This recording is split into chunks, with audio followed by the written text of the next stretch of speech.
Before I begin to trace my diversity journey from childhood, I'd like to begin by telling you 4 things about myself that have a lot to do with my standing in society. 1 is that I'm white, 2 is that I'm a male, 3 is that I'm heterosexual, and 4 is that I come from a middle to upper class family.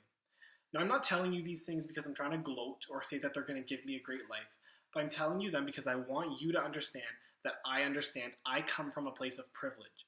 And with this place of privilege, it means I've never had to deal with issues of racism, classism, sexism, or homophobia. However, as I've gotten older and I've met more people throughout my life and I've interacted with people and become closer to them, I've begun to understand the way these issues affect people all around the world. It's made me want to advocate for them. Now, when I think back on my childhood, I'm going to say I grew up in a bubble that I'll describe as white and wealthy. And this was because all of my closest friends were my neighbors. They all lived on the same street, so we were all from the same socioeconomic status generally. And this was also the case with many of the people I went to school with, as well as my immediate classmates, and many of the people that I played with on sports teams throughout the years. However, as I've gotten older, I have definitely met a lot of different people from different walks of life, and this has come through high school and through university and work as well. Now, at this moment in time, 2 of my closest friends are individuals who are racialized or racially different from myself, one being a black man named Jordan and one being a mulatto woman named Jasmine. And now I bring this up because I've learned a lot from my friendships with them, and especially a lot about the way in which our racial identities are attached to us and the way we're marked by our skin color.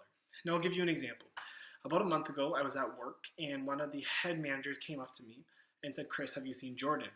And for whatever reason, I blanked out, which I don't even understand how I did, considering he's one of my closest friends both at work and outside of work. But I responded saying, "Who's Jordan?" And in response to me, my manager said, "I know this is going to sound politically incorrect, but Jordan, the black customer service manager."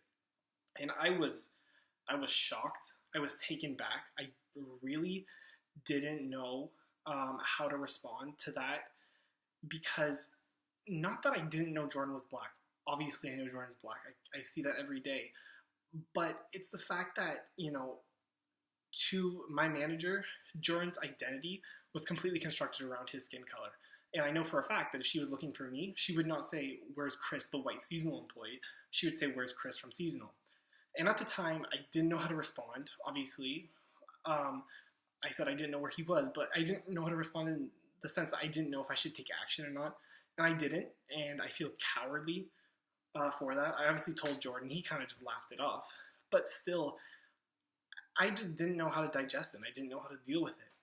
Now, on the other hand, my friend Jasmine, she has been able to escape her race a little bit more than Jordan has, and that's because, like I said, she's mulatto, and she does have white features facially. The structure of her face is European. However, one thing she was never able to escape, like a black feature she was never able to escape, was her hair. And I can recall that she used to straighten her hair a lot, and it's only when we became closer and we began to have these open discussions about race that I asked her, "Jasmine, why do you straighten your hair?" And she said it's because she wanted to look less black. And over the past 4 years, university, I've seen a change in Jasmine in that she's finally embracing her black features a lot more than she ever has before. And it makes me so happy because, she used to, I guess, not value her beauty because she didn't look like a white woman. But now, when I talk to her about why she doesn't straighten her hair as much, she says it's because she's found women of color who, she can look to as style icons or role models. Now, from Jasmine and from Jordan, but Jasmine especially in this case, I've learned, I guess, a lot about representation and the importance of it as a teacher. And this is because students are going to feel better about themselves, I think, when they're able to see themselves in my classroom.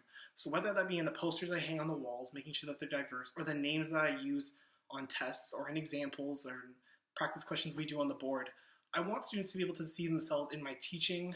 I want them to be able to see themselves in my lesson plans.